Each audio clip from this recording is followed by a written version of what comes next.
Heidi-ho, neighborinos. It's Bill Whittle here with the Stratosphere Lounge, episode number 49. 49. That's hard to believe. I guess I say it's hard to believe every time I do one of these shows and we put another one in the bank, but 49 is a lot of talking for you guys to put up with. So I'm glad you're here. We have a special Friday night edition. I was out of town for the weekend and got back earlier today. I was down in Texas, and I'll tell you, I'm going to actually do a little essay on this, little mini essay. I've been kind of thinking about doing this anyway. But I'll tell you what I found about being in Texas. I found that at least 3 times, maybe more, I caught myself saying, I can't believe they let you do that. Isn't that awful? Isn't that an awful thing to say, to have an American say, I can't believe they let you do that? But really, that's what life is becoming in this country, and certainly it's what life is becoming and has become for a while now out here in the People's Republic of California. So, yeah, we were out there and staying with a friend, and we went out and he set up just a skeet trap off the, what's the river? Forgotten. In fact, I won't reveal it anyway. But yeah, just had a nice yard and had a big river out back, and just set up a skeet trap, and we're blasting skeets out there. And I'm thinking, I can't believe they let you do this off your own yard. You're not at an official range, and you don't have a permit. And yeah, and everybody's out there. And you pull out handguns, you start plinking things that going down the river down there, and then on Thanksgiving night, built this fairly decent-sized bonfire, and I remember thinking, I can't believe they let you light a fire here. And it's just an indication of how free the rest of the country has become, and California especially, and just how pernicious and subtle this effect is. I really think that's the plan, you know. It's when I say plan, I don't think this gets beamed out of a small basement someplace, you know, with bearded Bolsheviks. Let me just move over a little bit. With bearded Bolsheviks down there, here's the master plan. I think this whole thing is just a sense of just the slow erosions of a unique experiment in history where people wanted to be left alone. And I think the people that our forefathers and foremothers came here at great risk, and certainly at a certainty of losing virtually everything they had. You know, you pack your bags and, you know, in a couple of valises and chuck them on a boat, or you come over and you're leaving most everything you have behind. You're leaving your family behind. Leave all that behind. Why would you go to that trouble to leave behind the places you know, and whatever family you might have, and whatever possessions you might have that you weren't able to take, and get on a boat and go someplace you've never been before, other than to know that it's wild, it's untamed, it's severe, and it's inhabited by screaming savages who, you know, want to basically skin you alive. And I just think people just really wanted to be left alone, and so they got left alone, and then they founded this amazing civilization with all of its security and all of its prosperity, and then either people came after or we bred our own, but those people who used to like to tell other people what to do never go away, and they won't go away, and they sit here now. They, I heard that there was a $1,000 fine for throwing a frisbee on the beach at Santa Monica. Wow, what do you say about that? $1,000 fine for throwing a frisbee on the beach at Santa Monica. I know for a fact you can't build fires on the beach anymore, not even little ones, you know, not even little fun fires. Can't build them on the beach. I think the reason they're using, I'm not making this up, is because it contributes to global warming. Your little fireplace contributes to global warming, and I think that's the cover they use to stop being able to build fires on a lot of California beaches. You know, the nice thing about building a fire on a beach is the beaches can't catch fire. I've never seen a beach burn before. And so when somebody says you can't make a fire on the beach, some councilman or some little weenie somewhere decides that people can't build a fire on a beach, what are they really doing? Why? It's probably people who live near the beach, don't want any smoke, or they just don't like the idea of people out there being unsupervised with fire, or whatever the case may be. But it's always something that they don't want anything to do with, right? Haven't you noticed that? That's the one thing I'm 100% sure of. Santa Monica Airport is under fire, and has been for a long time, and I'm sure they'll close that probably in 2015. That airport was built in 1911. So it was a clover field. And so everybody that ever moved to the neighborhoods around Santa Monica Airport moved into houses that they knew were next to an airport. And so they'll just close down because none of them fly. And all the people that want to close down all these ATV activities out in the middle of the desert or wherever, people want to close those things down, close it down because they don't have ATVs. And the people that want to close down jet skis off of the coast want to shut down jet skis because they don't have jet skis. And the people that want to ban guns are the people that don't have guns, and the people that want to tell you, what size soda you can drink, don't drink soda. And it's just an endless progression of horrid, terrible, mean-spirited, tiny-minded little busybodies. And I don't know why we don't just call them that. I don't know why we let them get away with taking the moral high ground. I think they ought to be just packed up and sent someplace where they can just tell each other what to do. And that place should be called New York City. And they should blow the bridges and let them have their skyscrapers and their small drink sizes and ban their guns and just blow the bridges. And we know what's going to happen because I saw Escape from New York. So anyway, that's just my little rant from which I'll develop into something a little more cogent than a rant. But seriously, walking out there in that backyard in Texas, you just feel your head expand. You could just feel, oh, so this is what it's like to get out of the city and to get out of, regulation town and to get out of all of this stuff. And it's shocking. And the really shocking and depressing thing about Texas is how blue Texas is becoming because of its success, right? I was driving back to the airport. It was this morning. I got picked up at 4 o'clock in the morning to get a 7 o'clock flight out of Houston. And the driver was very proud of moving to Texas from Massachusetts and was telling me about how great the Texas atmosphere is, and it is. And there's no question it is. And yet, every single day, hundreds, if not thousands, of Californians move there. And I said this to Governor Rick Perry in front of a group of Texans, got a big laugh, and I said it at this Thanksgiving dinner in front of friends' family who I'd never met before, and got a big laugh there too. I said, you just can't allow these Californians to come into Texas and vote like Californians. I don't know what to do about it, but these idiots ruined California, the Golden State, ruined the freest, most forward-looking, most exciting, dynamic state in the Union, and gave it the fifth biggest economy in the world, and California. And then they just totally let these weenies and these little tiny grifters, these political grifters, start slapping regulations on things, and those regulations go to pay some guy who worked, 20 hours a week for, 17 years, $300,000 a year in retirement pay. It's a giant con game. It's a scheme. And they're letting it go in California. In Texas. So I said to Rick Perry, and I said to these people, look, if you ever see, I said to Rick Perry, I said, Governor, with all due respect, I mean this from the bottom of my heart. I wouldn't use the highway patrol for this if I were you. I'd use the Texas National Guard. If you should patrol by helicopter the borders of your state, and if you see a car with a California license plate that does anything other than pull into a rest station or a motel for the night and keep heading either east or west, then you should open fire on that car and ask questions later. Just open fire with machine guns, because if they're looking for property, it's the end of everything you believe. You ought to take the money that you're using for the border fence with Mexico. If you really want to protect Texas, you should build a gigantic concrete and barbed wire fence, unelectrified, with a moat filled with gasoline and another one filled with alligators, and build it around Austin and make sure nobody gets out of there either. Because, we're gonna ruin Texas. And if Texas goes, I don't know what's left. When I said that at Thanksgiving, somebody said, well, we let you in here. And I said, yeah, that was a big mistake. You should open fire when I was coming down the driveway, honestly.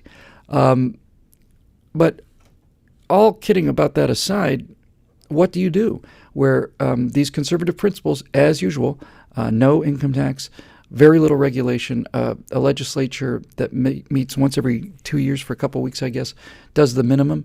What do you do when people who are so stupid that they don't even know how they ruined their own state come to a place that hasn't been ruined and screw it up. And I'm seeing the same thing with friends I have in Idaho.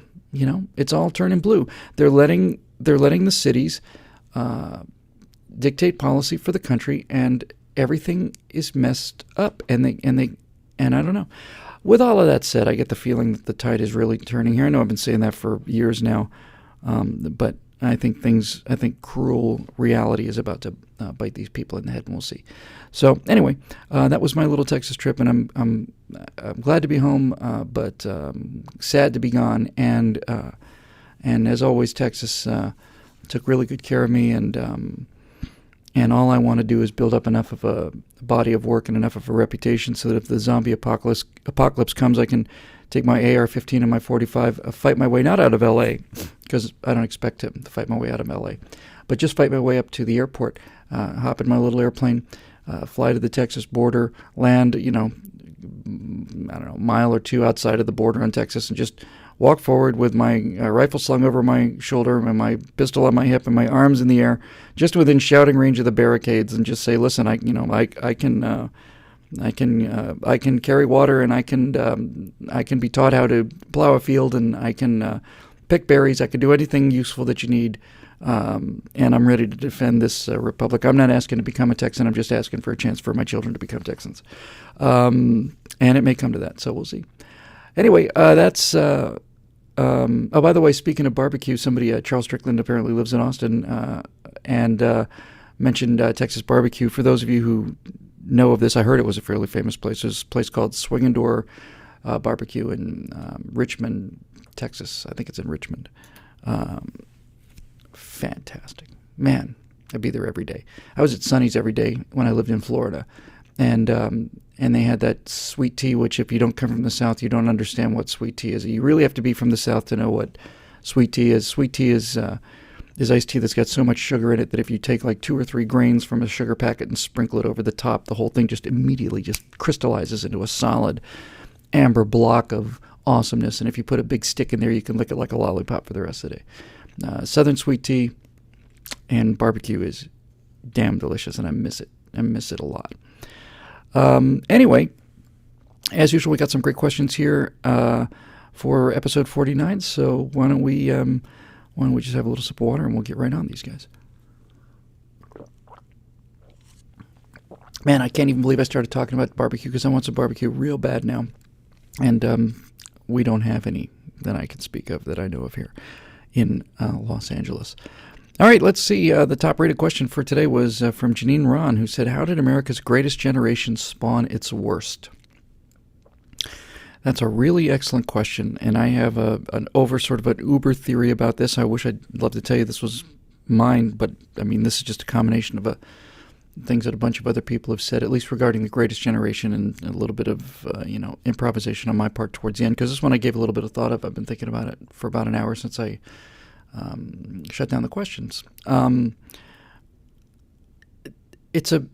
If you think about it, it actually kind of makes a fair amount of sense. Now, I'm just going to preface this once by saying that 2 things. First of all, we're speaking in generalities, so to the degree that people say, well, I know somebody, well, I have no doubt about it. There's millions and millions and millions of exceptions to these rules. So, number 1, I'm speaking in generalities, and number 2, when you talk about a generation is not a clearly defined quantum unit. It's not a little packet. A generation is when we talk about the greatest generation or the baby boomers, we're talking about a bell curve. And because we're talking about bell curves that overlap, there's a lot of gray in between these cohorts, in between these age group cohorts. So with that said, again, there's no clear demarcation here, so I'm going to speak in generalities and so on, but I think this is an important question, and I think it has an answer. I really do. So Janine says, how did America's greatest generation become its worst? The greatest generation, as we know, and I don't disagree with this at all, I completely agree with this, is that generation that was born in the 1920s, grew up in the 30s, and suffered through the Depression as a prelude for the great formational event of their life, which was World War II. Those of us who weren't alive during World War II, if you haven't really, really deeply looked into the age, at least if you study it historically, you get some sense of it in the same way that any outsider gets a sense of something. But for those of you who were alive and who are members of the Greatest Generation, it's difficult for your descendants to fully appreciate, I think, just how much that war occupied the brain space, how much that war occupied everything. If you listen to the music of that time, if you listen to the commercials of that time, you listen to the radio shows and the golden age of radio, if you look at the posters and the billboards and everything, for those of us who weren't there, it's very difficult to understand how monomaniacal a culture could be. And I don't mean that in a bad way, how focused on one idea America and the rest of the world was on World War II, on winning that war. So you ask yourself about the Greatest Generation, and the reason they're the Greatest Generation is they grew up free. They grew up were birthed in America that was probably at the height of its muscular power, certainly at the height of its industrial power. We'd assimilated by the beginning of World War II. We'd assimilated a fairly significant number of immigrants that had come in at the turn of the century, and so you've got these people with this solid American can-do attitude, and then this catastrophe in the form of the Depression hits, and proud people, independent people, are forced to do things and see things that they don't ever want to see again. The only time I ever saw my dad cry was a member of the Greatest Generation. I ever saw him cry once in his life, and that was when he was talking about, and this was at the end of his life, when he was talking about watching his neighbors pick through garbage during the Depression. That's hard on people, and it's a much harder on people from that time period because people like us, people of my generation and younger, don't have that sense of pride that they had. And I'll try to cover a little bit about how we lost that sense of pride. So you've got this generation forged by the Depression, and America is extremely isolationist. You know, we're settled from people who tried to get away from European wars, and the war in Germany had been going on for a year and a half before. I'm sure many Americans had an opinion on whose side they were on. There were millions and millions of Germans, Americans who had an opinion on the other side before the full atrocities of Hitler came out, and so you've got this country that's just kind of blindly staggering along and hoping nothing happens, and then along comes Pearl Harbor, and that sense of outrage and betrayal and indignation, I think, was just the release of a spring that had been coiled by the war in Europe and by watching the 30s and watching the growth of fascism in Italy and Germany and the rise of Japan. I think people knew for years before Pearl Harbor that something was going to happen and that they were going to get involved one way or another. And I think Pearl Harbor was just the release of it. But we can connect, I think I can connect to Pearl Harbor a little bit because of 9/11. Just that sense of disbelief. And I suspect on some level 9/11 was more emotionally gut-wrenching than Pearl Harbor, because Pearl Harbor, you heard a report. You heard, Japs bombed Pearl Harbor and newsflash. And then, hours later, a day later, you see a picture or two in the newspapers, a still picture of the Arizona blowing up or something. And this outrage starts to sink in slowly. But I'll tell you what, on that morning of 9/11, when you see that jet fly into that tower, the second jet, there's nothing quite like that. I think it's probably the most shocking thing that the American people have ever had to see with their own eyes. It's just like, oh my God. But in any event, for those of you that remember 9/11, that sense of disbelief and incredulity and outrage. Outrage. But really, the incredulity comes first, right? I remember I turned on the TV just as I was in California, just after the first tower fell.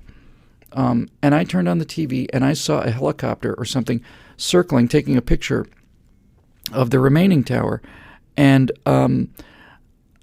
I just looked at that and I remember thinking, isn't that funny? I could have sworn there were two World Trade Center towers. I guess I'm mistaken because buildings just don't disappear. I remember thinking I was sure there were two of them. That's how shocked I was. And so this whole wave just hit the American people, and a young, healthy, growing, tough people. But as always, our adversaries looked at that Greatest Generation who went out and cleaned their clocks But the reason World War II started was because the Germans and the Japanese figured the democracies were weak and decadent, had plenty of reasons to believe that. The Roaring Twenties, and certainly the British were led by people like Neville Chamberlain, and certainly not in any position to give any of these tyrants a sense that they were going to stand up and fight. So the Greatest Generation goes off to war. I need to get back on topic. How did America's Greatest Generation spawn its worst? So the Greatest Generation goes off to war, and I don't think they went off to war with the kind of sort of innocence that they went off to World War I or the Civil War. I think there were enough of them that had been through World War I or whose fathers had been through World War I that they didn't think this was going to be like a rah-rah. I sure hope there's some of them left by the time I get there. And so you're locked in this titanic struggle. And those of us who look at the war from the tail end, looking backwards, forget how victorious the Japanese were. For the first 6, 7, 8 months of the war. They're unstoppable. Pearl Harbor, the Philippines, New Guinea, and everywhere. The Germans are rolling over Europe. You didn't enter this war thinking, hey, it's a slam dunk, we're going to win, it's just a matter of time. It was, this is bad. This is real bad. Although, strangely enough, just as a parenthetical, they took a poll of Britons right in 1940, at the end of 1940 or early 41, at the darkest of their night, right after or right during the Battle of Britain, and I think only 2% of Britons thought that they were going to lose the war in their darkest days. They knew they were going to win it. Isn't that interesting? That's that spirit that comes from, adversity. So they go off to war, the Greatest Generation, and they go ashore at Normandy, and they go ashore at Iwo, and all these other things, and you have large numbers of people who don't come home, about 1 million, I guess, and you have all these gold stars in windows, and you have everybody knows somebody who's died. Everybody knows somebody who's died, and most people know family members who've died, and many families have many family members who died. And you don't forget that. And significant numbers of the population come home because, as I said, it was such an enormous mobilization. There's so many people in the military. Significant percentage of the population comes home with friends who either were killed or were killed in front of their eyes. People who got to be friends when they got into combat. Yeah, I was sitting there with my buddy Joe, and there's an artillery barrage, and I turn over and his head's gone. This kind of thing. And that has an effect on people that we can't connect to. And to get to the political issue of the Greatest Generation spawning the worst, I actually genuinely believe this.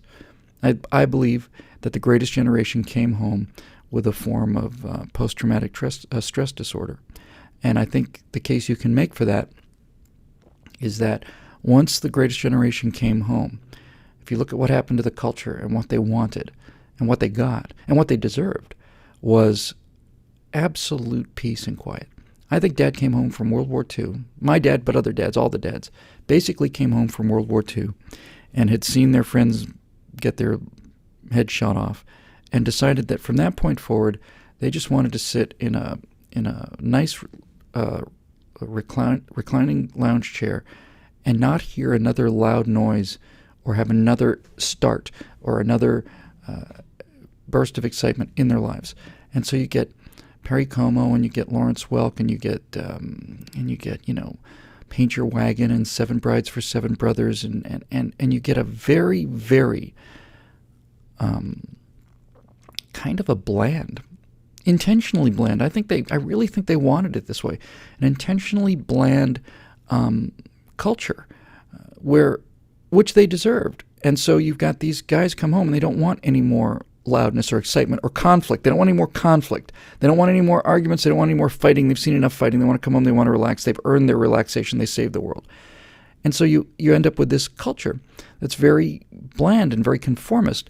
And that's the 50s culture. Now, obviously, the kids who went on to become the hippies didn't just spring out of the earth as hippies. They were kids in the 50s. And with a culture that was so kind of, almost tranquilized.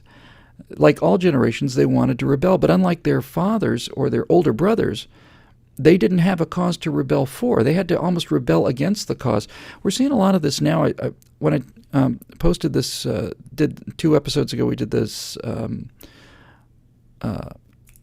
Common Sense Resistance special edition, and I was looking for some bombed out buildings.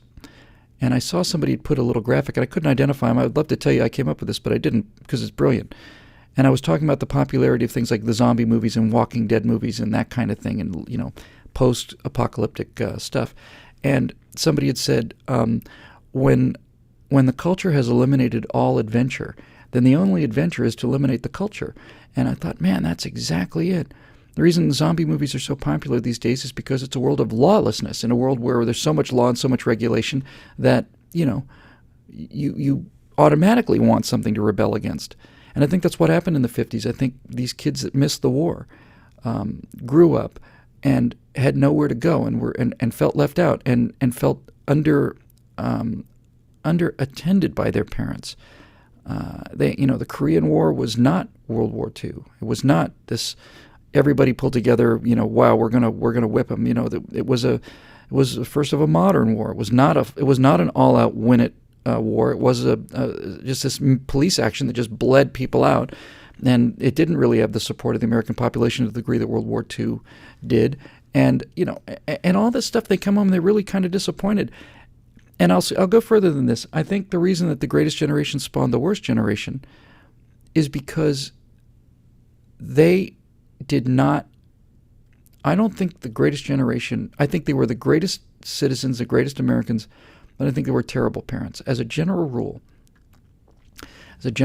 I think they came back and had been through so much that they really thought that what they had to do was provide material benefits.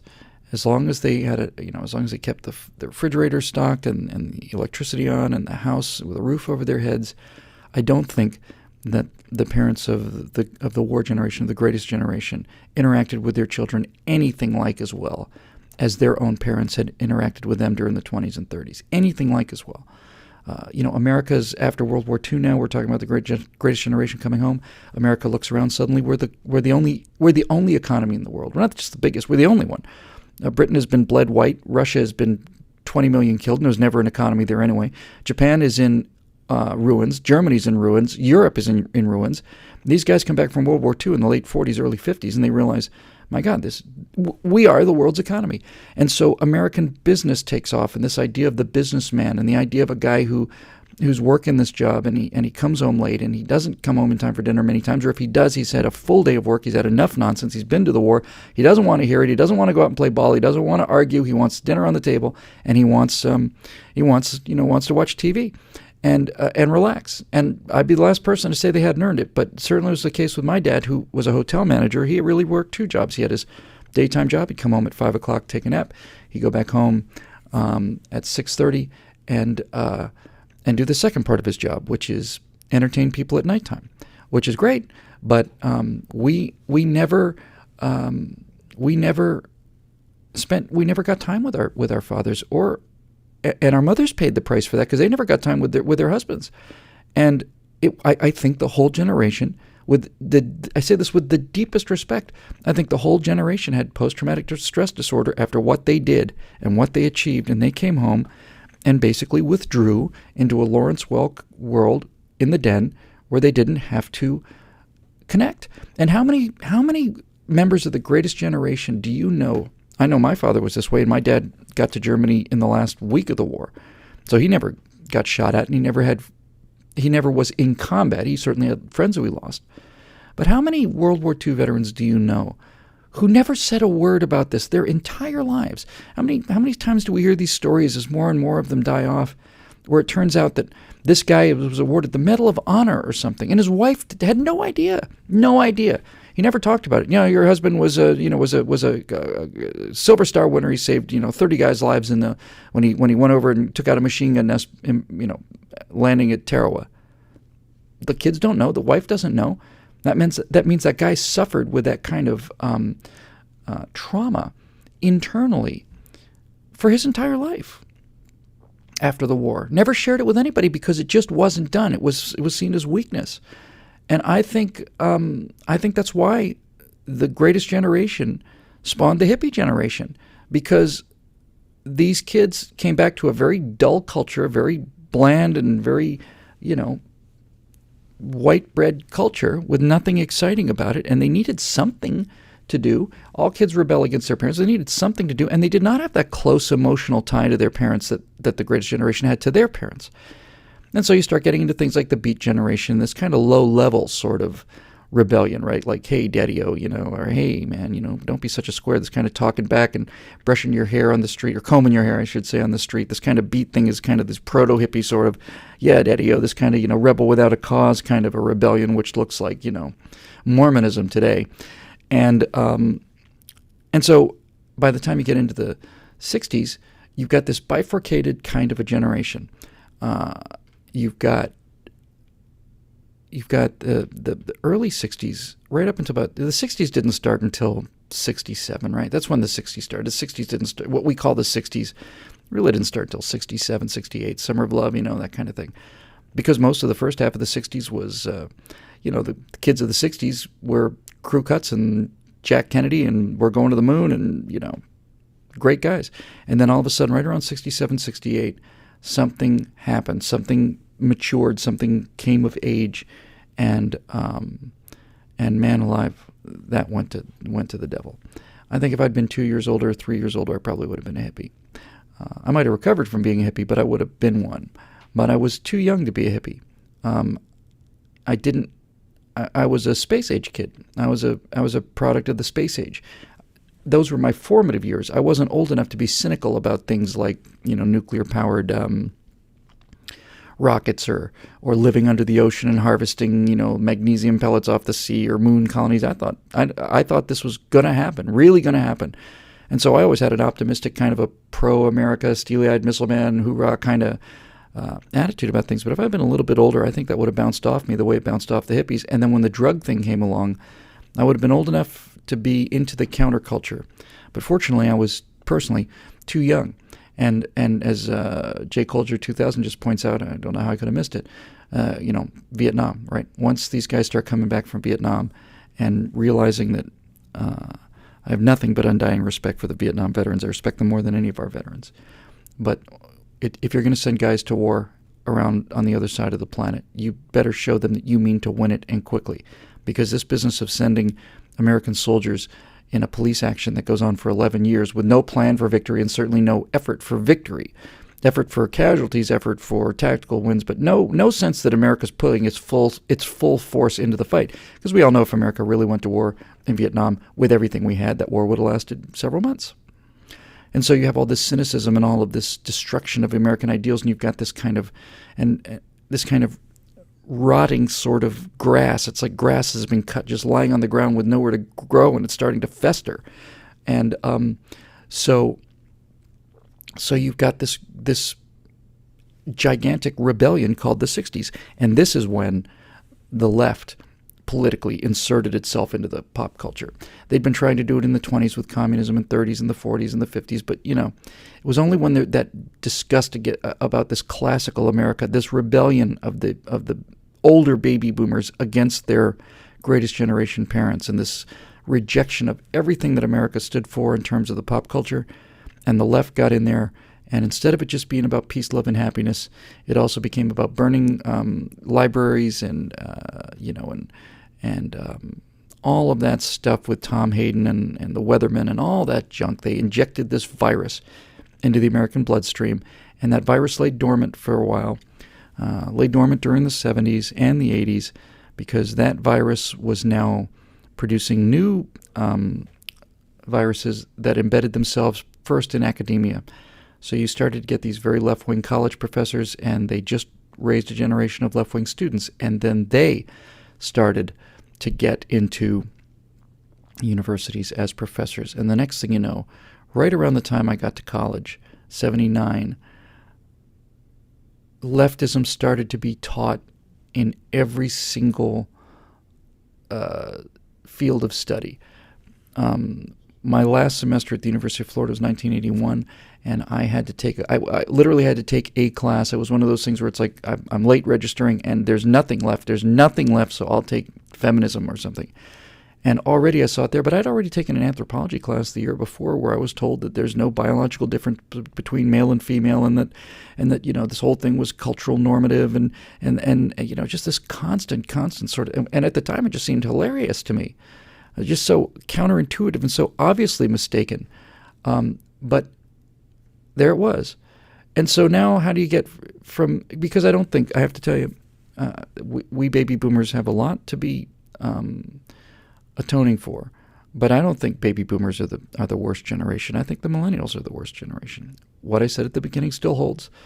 Everybody knows examples of people who aren't. I just came back from a large group of people where the millennials are as hardworking and gun-toting and awesome as anybody that this country's ever produced. But as a general rule, I think basically, to answer your question, Janine, now that I've gone through all the mud of, kind of laying it out, I think if the short form is, the greatest generation was a generation forged in the hardship of the Depression, went out into the world, won the war, suffered post-traumatic stress disorder that meant that they did not communicate emotionally with their children, which were the baby boomers.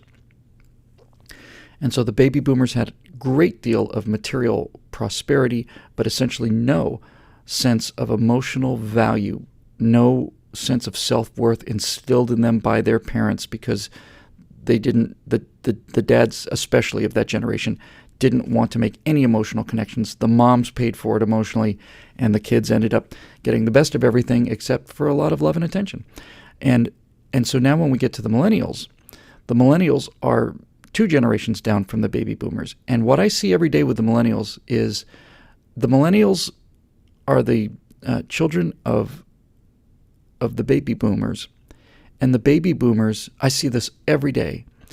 The baby boomers, not only the baby boomers, watching millennials grow up with their parents, I see the baby boomers and the Gen Xers consciously every single day. I watch them interact with their children, and I say, what's going on here? Why won't they discipline this kid? Why won't they discipline this kid? And I see it every single time. The baby boomers will not be their parents. They will not be their dads. Baby boomer dads will not be tough on their children because they don't want to be seen as this severe, detached, unemotional figure who doesn't do anything of this and get off my yard and get to work and you should be doing this and you should be doing that and why didn't you do this and when I was your age, and they just won't do it. So the mistake that the boomers made is that they still wanted to give them the material benefits, which they've lavished on the millennials to a degree that that their fathers could never imagine. So these baby boomer parents are lavishing this material wealth on kids, and they're giving it to them instantly. And they want to give it to them instantly because they don't ever want to be seen as bad guys. They just don't. They don't want to be seen as bad guys. So there you go. Hey, by the way, Archelicus, who just says this guy sounds ridiculous, take off, dude. Split. You don't have to be here. I'm not paying you to be here. Have it. Take a hike. Anyway, this is basically what's happened. You had a greatest generation who was emotionally vacant and didn't connect emotionally with their kids. Those baby boomers figured out the only way they could help their parents is to give them. Just to help their kids is to give them the material benefits and not be their severe fathers. So not only did the millennials not only get, they just didn't get any discipline at all. And I see it every day. I see them out there interacting with them every day, and I don't know what to do with it. I just do know that it's a sad thing to see, and I see it every day. I see them. I just see them. I see these boomer parents and Gen Xer parents giving everything to their kids instantly, all the time, and how's it turning out for you? These millennials are the most unfocused, the most entitled generation. You can give them things on a silver platter and they won't pick it up. They don't know how to work. They don't know how to focus. They have no connection at all. I said at the beginning, speaking in generalities here, they don't know what work is. They don't know the connection. They don't know the connection between work and reward, because the boomers that raised them and the Gen Xers that raised them never want to be seen as disciplining their kids, because all they got was discipline. They didn't get any love from their parents. So that's basically it. And beyond that, I don't know what to say. It's just really how it goes. That's how we got into this situation, and I don't know how we're going to get out of it. But I do know that that I have a chance sometimes to interact with a 9-year-old, and I don't speak to him. I don't give him the, hey buddy, how's it going? That's what I hear from dads all the time out there with their kids. Hey buddy, hey pal, hey buddy, hey pal, and you see it with moms too. We're going to be best buddies and we're going to be friends, and we're going to no, you can't be your kid's friends or buddy. You got to be their parent. You got to do the hard things. You got to do the tough things. You got to say no. And there's very little no being said out there today. And I know they think they're doing those kids a favor, but they're not. And these millennials get out in the job market, and they don't know what to do. They work for 3 or 4 weeks, and the next thing you know, they want a raise, and they want a car, and they want a promotion. And what makes you think you should? Well, I've been coming to work for a month. I know some of these kids personally, who I love very much. Some of these kids personally, I mean, these are people that are dear to me, and I'm still surprised at how remarkably disconnected they are at the idea that they should get something immediately, and that if it's not given to them immediately, they have a complete emotional meltdown, and they don't connect the fact that this costs money, that somebody has to somebody has to labor to present this to them. It's just been given to them, and it's been given to them by boomers who are feeling guilty about not giving them things because they got so little from their parents emotionally in the first place. Got lots of material things. We were spoiled off the face of the earth, but not a lot of guidance, I think.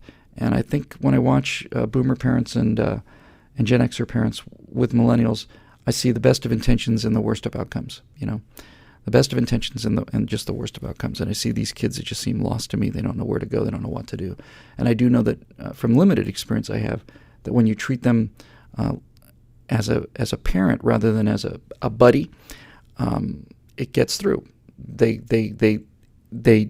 That energy and that kind of rebelliousness just kind of deflates. It's almost like that's what they're looking for, and it is what they're looking for. It's what all kids are looking for. They're looking for boundaries. They're looking for a sense that somebody's caring for them, that somebody's concerned about them. When you say to a kid, I don't want you going over there, or you have to be back by 7 or whatever, what you're really saying to the kid when you say you have to be back by 6 o'clock is you're saying I care about you, and if you're not home by then, I'm going to start worrying about you. And this business about, oh, no, hey, pal, don't worry about it. That scares the daylights out of children. And that's that's a short form, I think, Janine, for how it went. You had a generation who went out there, saved the world, came home utterly emotionally closed off, utterly damaged, and led to a generation that wanted to make sure that they gave their children as much affection and attention as they felt that they missed.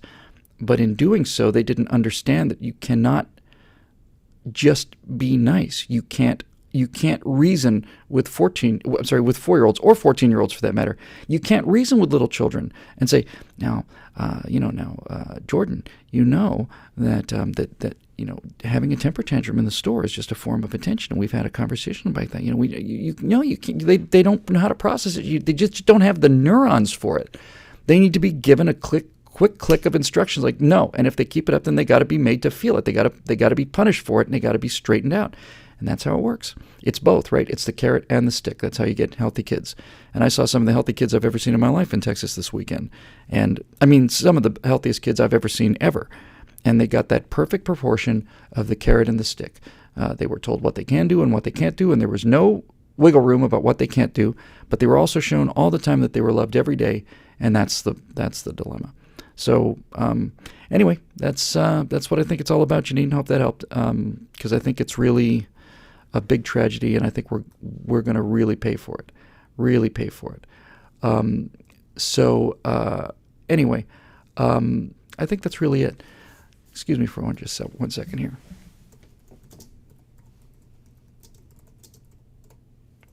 I just have to point out that whenever you have a troll, whenever you have somebody come into a room in a comment section or something like that, what you really got, let me just deal with this for a second. What you really got, we got a guy here in the comment sections. We have the comment stream that runs constantly live here. And we've got one guy now who's here who's basically saying, he's here doing what he's doing. So let me just tell you a little bit about trolls in general. First of all, please don't respond to him in the comments section. Secondly, just do not respond to him at all. Let me tell you what it is about trolls. Let me tell you what it is about people that spend a lot of time in philosophical camps that they don't agree with. Trolls are really genuinely the most emotionally disturbed people out there. They're the living definition of what we talked about just a moment ago. A troll is a person who goes into a room. If I were to go into a room full of liberals, let's say, in a chat section or on a liberal forum, again, please just do not respond to them anymore. If I were to do that and do nothing but put this information out here, here's what I am. I'm an emotionally disturbed child who is so screwed up in the head. I'm so absolutely there. I have so little self-esteem and so little self-respect that all I can do is go into some place, and it's like I've said before, it's like a 6-year-old kid coming down to a cocktail party and peeing on the floor in the living room saying, look at me, I'm here, look at me, I'm here. Because people like this don't exist in their own minds. They're an empty space surrounded by other people, and the only sense that people like Michael Moore is a perfect example, and the same guy we've got in this little chat section here too. It's a perfect example of what they are. Michael Moore is a guy who's been ignored his entire life, and the only time he feels alive is when he goes around poking people with sticks so that they respond and say, oh, would you please bug off? Would you leave me alone, you miserable lowlife? And honestly, they are simply so diseased. They're so emotionally diseased and so emotionally unbalanced and so emotionally desperate is the word, desperate. They're so desperate for attention that this is all they can do. This is all they can do. They can go into a cocktail party and pee on the floor and have everybody look at them. And even though they think it's negative attention, but at least it's some kind of attention, right? It's some kind of attention. It's some sense of being there. You know, I mean, it's really hilarious. Here he is talking about Fox News. I'm laying out a serious analysis of the last couple of generations, and all this idiot can say is Fox News. I'm not on Fox News, dude. I'm not on Fox News. I'm talking about serious stuff. You should listen to Fox News. Is that all you got? Seriously? Honestly? That's it? You know, when you talk to people like this, when you really engage the left, you really talk to them, you find out that they're the ones who simply have Fox News and racism. And when they run out of Fox News and racism, they ain't got nothing. Nothing. So I think if I were you, folks, I would just understand that you're dealing with a person who's got a real small sense of personhood and needs some kind of attention, even if it's bad attention.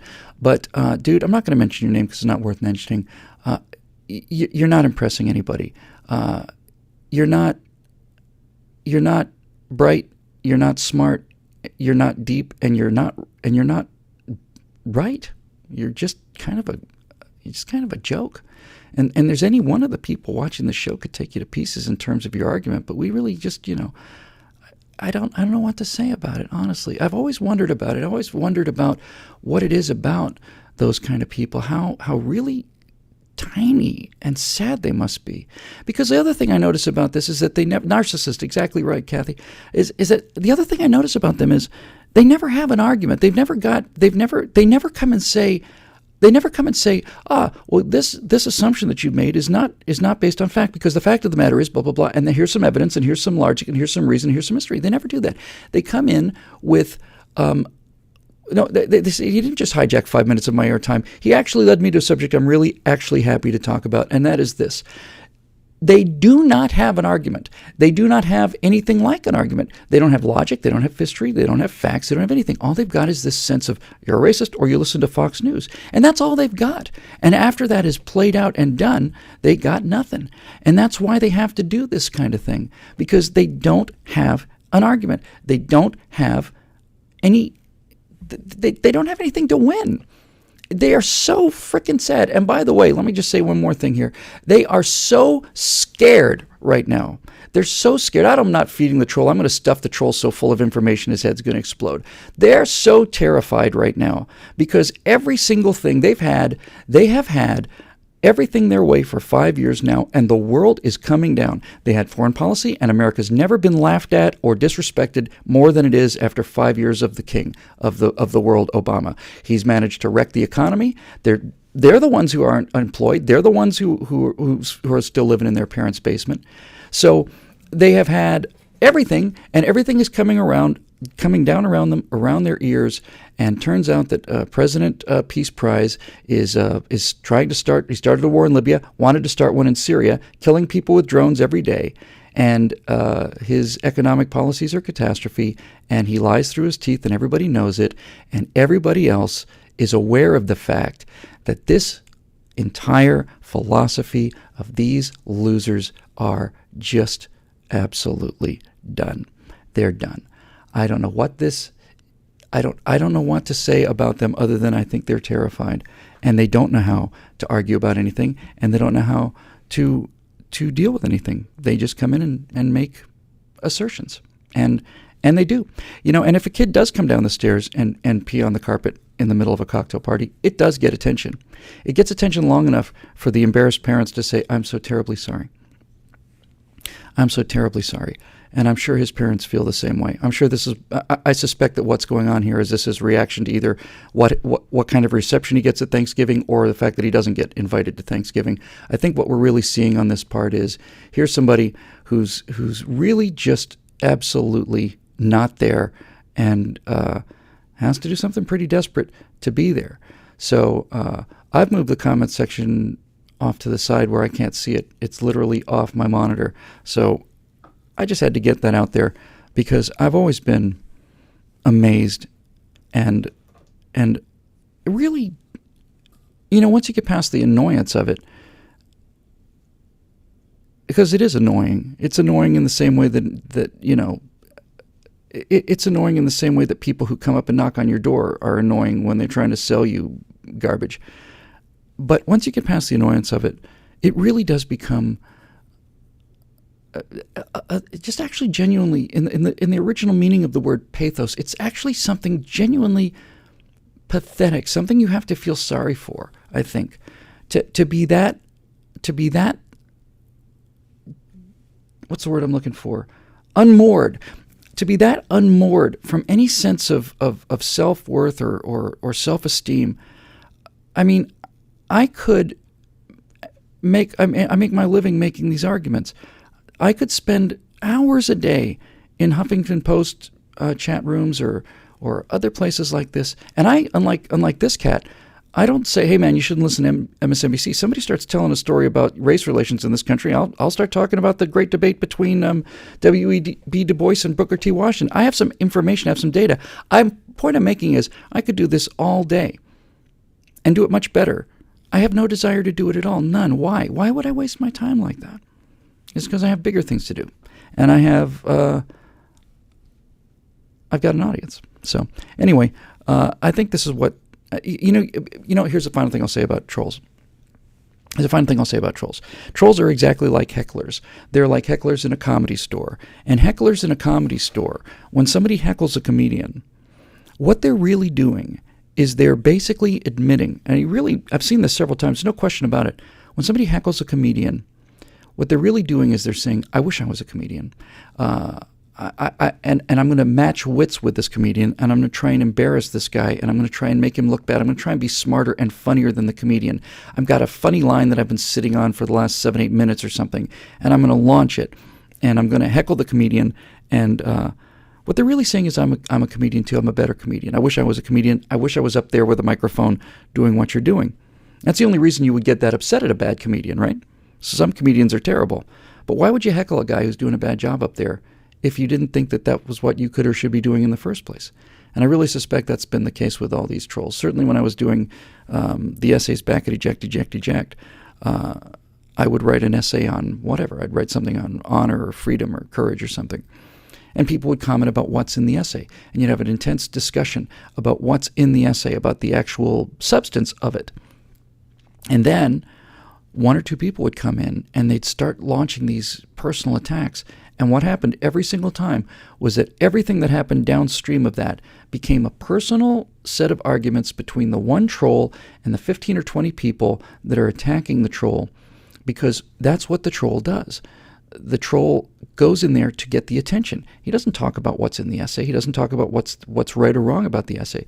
He starts launching these personal attacks because he's trying to get an emotional response. Sometimes they think they're doing it intellectually. Sometimes they think, I'm just going to go stir up the nest. But really, that's not what drives it, because sane people don't do these things. Sane people don't waste their time like this. So what's really going on here is it's an unmet emotional need, and it's a genuine sense of lack of self and lack of self-worth that is like any other temper tantrum. If you can't get positive attention, then people with a sucking black hole of need inside them will take negative attention. And how many people do you know who are like this? How many people do you know who are like this, who unable to obtain positive attention will take negative attention? Isn't that every single temper tantrum that every single little kid has ever had, no matter how old they are? They want something, they don't get it, stamp their feet and cry and make a lot of noise. Now, at least people are paying attention to them. And I don't know. It's really just... I'm sure he had a great Thanksgiving. I'm sure he's deeply loved by every member of his family. That's why he's such a jackass. Moving on, Dave Walter says, now that Dingy Harry... I'm sorry, I missed one. This is a really excellent question. Isaac Tiemans said, if you could bring any one person over from the left, who would it be and why? It's the simplest question I think I've ever had to answer. Jon Stewart in a heartbeat. In a heartbeat. Jon Stewart is one of their most effective weapons, and Jon Stewart will occasionally, somewhat frequently, and I suspect a lot more frequently in the years to come, will mock the left about as hard as he mocks the right. He doesn't do it as often, and his heart isn't in it in the same way, but he does do it. You'll see Jon Stewart often, he'll make fun of the Obamacare debacle or the Benghazi debacle or any one of the other debacles you want to attach to this particular era we live in. It's the era of the debacle. The economic debacle, he'll go after them. Not as much as he goes after the right, because that's his line of work. And frankly, snark is Jon Stewart's stock and trade. That's what Jon Stewart sells. He sells snark. And so does Colbert. And so does Bill Maher. And so does Michael Moore. Snark is what you're left with when you don't have an argument. This is what we saw a minute ago, is snark. Snark is what you have when you don't have facts, when you don't have data, when you don't have specifics, you don't have an argument, you don't understand history, you don't understand the argument.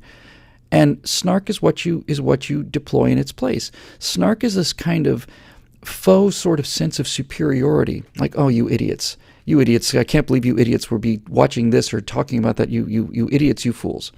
Can't say why you're an idiot or a fool. And so snark is what stupid people do to sound smart. That's really it. I never quite saw it quite so clearly as that, but that's really it in a nutshell. Snark is what stupid people use to sound smart.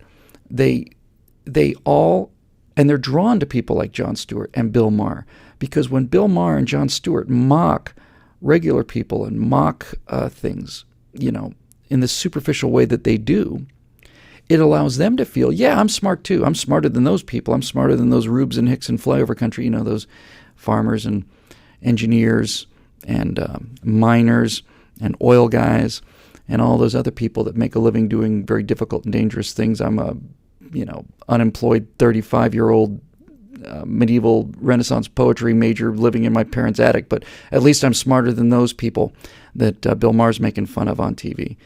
And, it's not a widely known fact, but I know people who know Bill Maher. I know people who've worked on his staff. So I live in Los Angeles, and I'm in the entertainment business. And Bill Maher's contempt for his own audience is really astonishing. And that's not something I feel towards you people. Because when I discuss things with you people, I see in the comment sections, I see back on Facebook, wherever, I see quickly how When I'm wrong, I'm wrong. And when people point out, no, you forgot this or you missed that, it's like, oh, yeah. And they're not just going, hey, idiot, you're not making any sense. They say, this happened and you didn't factor that in. And it's like, yeah, that's exactly right. So, yeah, it'd be Jon Stewart in a heartbeat, Isaac, because Jon Stewart is the Moses of the generation.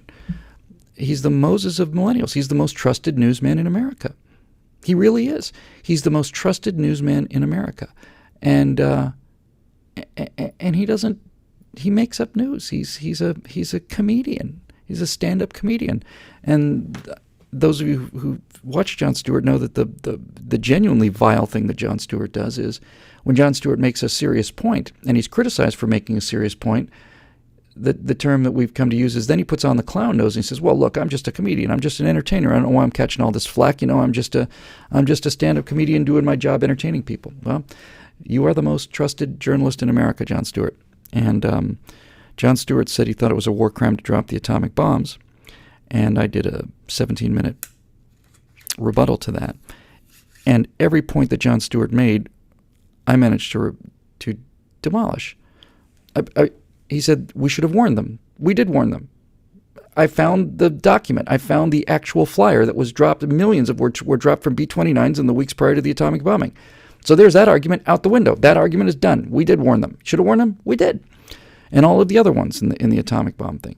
And so all that said, Jon Stewart is an extremely effective communicator of snark. And for a generation that knows in its bones that they're not as smart as their parents, he has a tremendous appeal because he makes them feel like they are smarter than their parents.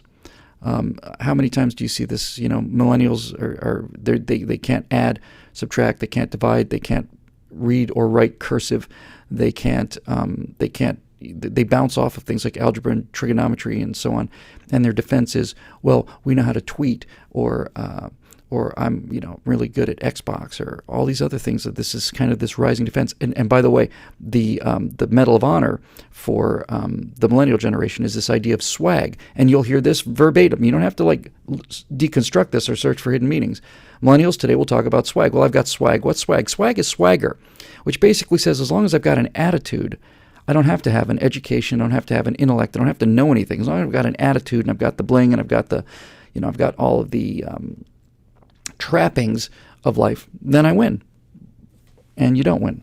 That's why one of the greatest lines in all movies ever was from Saturday Night Fever, and I don't get to reproduce it in its full R-rated glory here, but basically, Tony wants to get off of his shift at the paint shop, I guess, or hardware shop, whatever it was, so he can go dancing that night or go to rehearsal or something.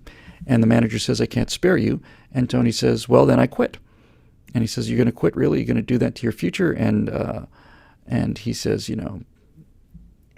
screw the future. He didn't say screw. And his boss says, no, Tony, you don't screw the future. The future screws you. And it's the greatest line ever written because it's true. And these people getting out in the real world, and they're finding out that the real world is not being friendly to them. So, yeah, it'll be Jon Stewart. I think, and as I said, because Jon Stewart has criticized his own team before, I suspect that you could actually turn Jon Stewart. I think if you had a weekend with him, just one-on-one, sit down and talk about things the way you talk about the atomic bomb thing, I think he'd come around. I think he'd start doubting things anyway. Let's put it that way. So anyway, that's who I think it would be. Moving on. Dave Walter says, now that Dingy Harry, boy, you're telling me, has employed the nuclear option to pack extreme progressive judges onto the court, especially the First Circuit. Are we all just spinning our wheels? That act fundamentally changes our republic into what the Founding Fathers feared most, a democracy. What's the point of majorities in Congress or holding the executive if out of control justices can overturn any legislation meant to rein in the government? Our side would be forced to use the same tactics whenever we hold power, just in defense against the progressive tyranny. And then where are we? No principles, just naked grabs for power back and forth. This one worries me a lot. The 17th Amendment neutered the Senate. This kills it as far as I can tell. Wow, Dave, that's a superb question. And lots of consequences. The the changing of the rules for the filibuster is, as you say, I think probably the final reduction of the Senate to rubber stamp quality. Really, the Senate becomes a rubber stamp. So there are two things that you've got in your question here that I think are exactly right, and there are two cases where the progressives have basically destroyed the original structure of how the government was structured. The original form of the original government has been modified and destroyed in order to allow progressives to concentrate power. That's all progressives are about. They're about the concentration of power. The progressives are the people who brought us the Union of Soviet Socialist Republics, and they're also the same mindset that brought us the National Socialist German Workers' Party and the People's Republic of China and all these other places. The entire idea of progressivism is to use the idea of helping the poor and making equal the distribution of wealth in order to, they use the innate envy of people to grant them political power. They then concentrate that political power into their own hands. They then rule their nations as any other kind of an aristocracy. And the result is millions and millions of people dead as a result of this progressive, so-called progressive socialist ideal. So let's talk about these two things that they've done here. As you said, the 17th Amendment was a catastrophic blow against the decentralization of power that the Constitution is was written for. When you make the senators, the 17th Amendment basically changed the law so that rather than the states electing a senator, the legislature of a state, Alaska or Alabama or whatever, Alabama decides which two senators. The state government of Alabama sends two senators to the Senate. And then the 17th Amendment said, no, they should be elected by the people. Well, the problem with that is we already have a House of the People, and it's called the House of Representatives. The House of Representatives are directly related by the people. That's how it was supposed to be. And the House of Representatives was supposed to represent the will of the people. They had a quick turnaround time, a 2-year term, which meant that you could flush the entire House of Representatives. You could have a Democratic meltdown so great that on November of 2014, you could have a House that is 100% Republican or Democrat, the other way around. The House was designed to respond quickly to the will of the people. It was designed to rapidly reflect changes in population, and so that the people could, if they had something that was really upsetting them, could, in the space of within 2 years, rise up and eliminate that entire political class, which meant that no more spending bills could start because they had to start in the House. And so the House was designed to be rapid response to the will of the people. 435 representatives of the people every 2 years. Every single one of them is up for re-election every cycle.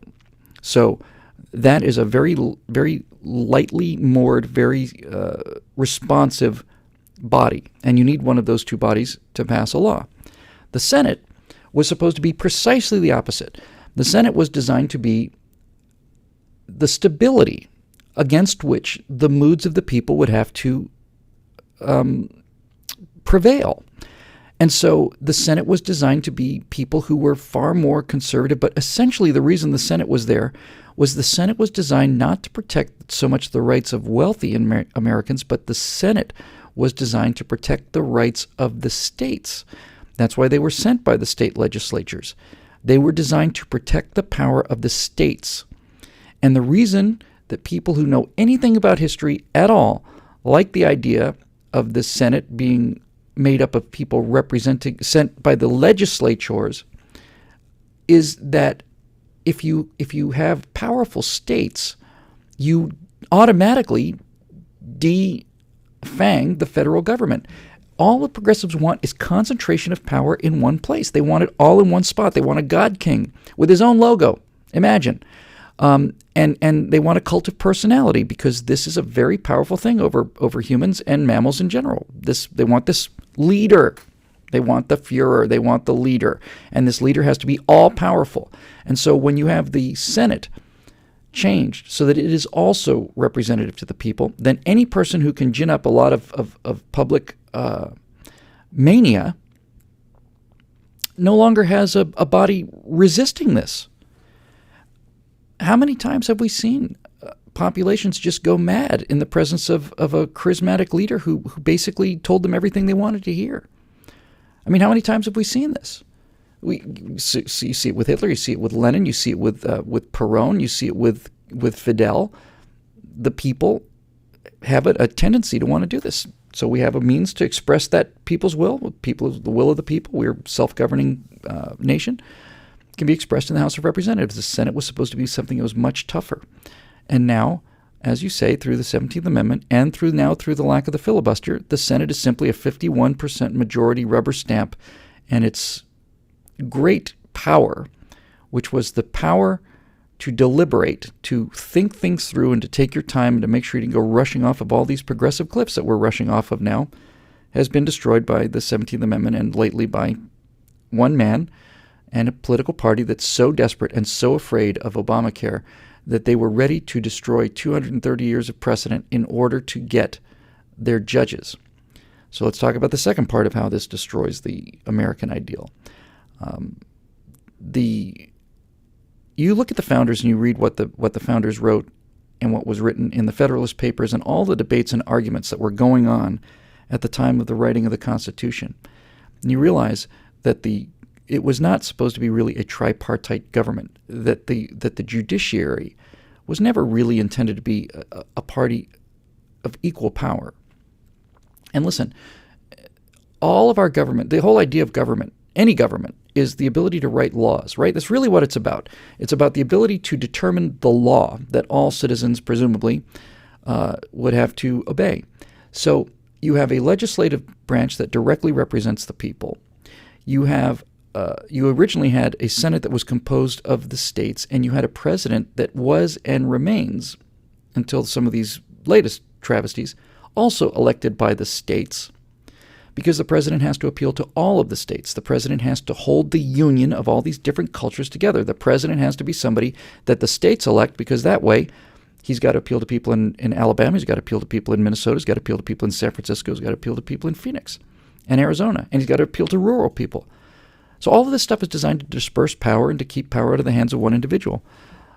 But if it turns out that a judge unilaterally can just sit down and say, I thought about it, I don't like it, and that the will of millions and millions of people through the Congress and through the Senate and through the president are just abrogated by one guy making a decision, or 5 people or 9 people, if the Supreme Court has the ability, they were never intended to have this ability, to overturn any law that they wish, then we don't have a republic. We don't have anything like a democracy. We have a oligarchy. We have ruled by 9 people, and those 9 people will determine what the laws are for whatever reason they want to.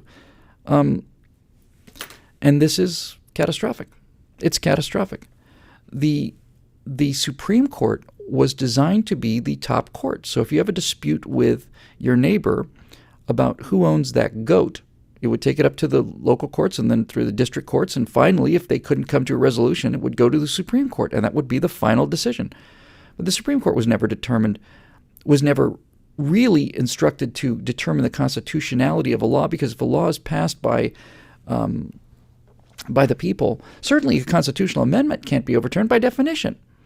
How can a California judge overturn a law as unconstitutional when the law modified the Constitution? It's absurd on its face. But as always, the progressive socialist engineering future is not going to arrive without an oligarch, without one person sitting there contravening the will of the common sense and individual decency of millions and millions of other people. So obviously you have to pack the courts. And these two things together have just utterly destroyed the separation of powers in the country. They've eliminated the separation of power between the president, the Senate, the Congress, and the judiciary. Overly empowered the judiciary, neutered the Senate as a force of reason and balance, and they're hard at work destroying everything that worked. And as we started earlier today, when we talk about Californians who moved to Texas, they are taking a system that works and they're trying to destroy it because they like the benefits that it provides in terms of in terms of security and wealth, and they literally, truly live by killing the golden goose. That's what they do. That's what they do. It's what they've always done. You think about the seas of blood that have run red as a result of socialists and progressives stealing power, taking power, centralizing power, and then executing their political opponents. It's enough to make you gasp. But there's only been one time in history, really, where maybe you could put the Roman Republic in there, where people had the idea that there would be laws that are immovable, immortal, and transcendental, and they don't touch anybody. No one can touch them. You don't get to repeal the First Amendment. You don't get to. You don't have that power. So that's pretty much it. It's a power grab like everything else, and our side is so stupid that we can't even call it what it is. It's a power grab. It's a power grab. It's a power grab. It's a power grab. It's a power grab. It's a power grab. The elimination of the filibuster is a power grab. The empowering of the judiciary is a power grab. It's a power grab by Democrats because Democrats love government. They love rule, and they love to rule everybody. They're the busybodies that we talked about in the beginning of the show. They're the same people that say you can't have a bonfire on the beach, and you can't shoot a gun in your backyard, and you can't launch a rocket here, and you can't do this without a permit, and you have to have a license for this, and you can't sell lemonade on the corner of your street after school to raise a little extra money because you have to have a permit, and you have to have $200 of approval, and you have to have a city stamp, and somebody has to pay a fee and a fine, and they get rich off of all these fees and fines. They're just awful, evil, nasty, mean-spirited, bigoted, low-life tyrants. And we put up with them. I don't know why. Probably because we're nice people. But yeah, we gotta just fix it. We don't have to go back to some mystical plan. You don't have to figure out what we have to do. We just have to go back to what worked in the beginning. We have to go back to what actually worked in the beginning. And it worked really well. Got a couple other questions here. I'm going to have to chew up real fast here. I'm going to let that one go. Dave Walter says, what are the odds that soon see a nuclear exchange in the Middle East now that Obama's rolled over and showed our belly to Iran? Nuclear war in the Middle East is inevitable unless Iran is prevented, from getting this bomb. And the reason is not exclusively because Iran. The reason is if Iran gets a bomb, then every other nation in the Middle East will feel like they need to have a bomb. The Saudis will have to have a bomb, and the Syrians will have to have a bomb, and the Jordanians will have to have a bomb, and everybody else will have to have a bomb. And so once you have everybody armed with nuclear weapons, then people who are fighting with each other all the time will start fighting with each other with nuclear weapons. I think the chance of it is very good. You have to take people at their word. You have to assume that they mean what they say. Adolf Hitler wrote Mein Kampf, and he said that all of this is the fault of the Jews, that they're a cancer and a parasite on the nation, and if we only got rid of them, everything would be good.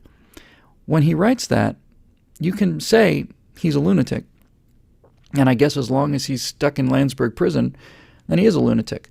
But when a guy who writes that and continues to rise to power on that philosophy comes to power, and people, rational, reasonable people, do today what they did with Hitler and what they did with all of these tyrants, which is to say, he's just saying that for his people. He's just ginning up his base. He's just trying to get, trying to get people. He doesn't really mean it. He does mean it. He does mean it. Hitler meant it, what he said about the Jews. He meant it. And everything that he did was determined to do that. And so when you hear the Iranians say that Israel is a one-bomb state and that they need to be pushed into the ocean and that they are, without question, a religious theocracy that was predicated on this idea of radical Islam and the 13th Imam and the appearance of the 13th Imam and the result of the end of the world and so on. And when you have them openly say, when you have the Iranian government officials openly say things like there are 1.5 billion Muslims in the world and there are only I don't know what the number is, 20 million Jews, 7 million Jews. I don't even know what the number is in Israel. I should know that number. I thought it was one of those two. Israel's a one-bomb state. Okay, so we bomb Israel and Israel bombs us, and they got more bombs than we do, and they'll hurt us, but we'll kill them, and then they'll be gone. and then the imam will come out of the well. That sounds like crazy talk, and maybe it is crazy talk, but you don't know whether those people are going to act on it or not, so you have to assume that they believe what they say they believe, just as you have to assume that Hitler believes what he says he believes, and that Lenin believes what he says he believes, and Stalin believes what he says he believes. I take these people at their word. I don't pretend to think that I'm smarter. I'm so smart that I can see inside their souls and tell you, no, they're not really serious. They're just kidding. So, yeah, I don't feel good about it at all. I skip over a little here and see if we can get out of here in the next 7 or 8 minutes or so. Nikki Sylvie says, how do you feel about Dune? You never mention it in your sci-fi diatribes. I love Dune. I thought Dune was terrific. I didn't read any of the other books. They seemed a little... the Children of Dune and all these other things seemed a little bit like... I guess I got the point. I'm sure they're excellent, mind you. Don't get me wrong. Dune is a brilliant book. Dune is so brilliant that I guess maybe I just didn't think of it because it just seems like so much a part of the pop culture. The real genius about Dune, of course, I remember reading Dune when I was probably in my 20s, and that's the first time I ever heard words like, Arab words like muad'dib and jihad and all this other stuff, and Freeman and the central premise of Dune is that you have one planet where the environment is so hostile and so deadly. Arrakis, rather, I should say. Dune is so deadly that the people who survive there are, in fact, the toughest fighters in the world. That's a really deep understanding of the cycle of civilization. This is the idea of the smart barbarians, the idea that the people inside the walls of the city, because they're protected by the walls, because they have such advanced weaponry, they've got so much prosperity and so much trade, that the people inside the city just get stupider and stupider and weaker because they don't have to deal with that kind of a threat environment. And so the cycle of civilization seems to be that civilizations arise through the cooperation of hard, tough, dedicated people. And then over generations, the life of leisure that dedication and that sense of defense and skill provides leads them to becoming softer and softer and softer, further and further removed from the wolf that's always at the door. And then, in time, they become so weak and so stupid and so gullible, coming back to Iran. And it's not just gullibility, Nick.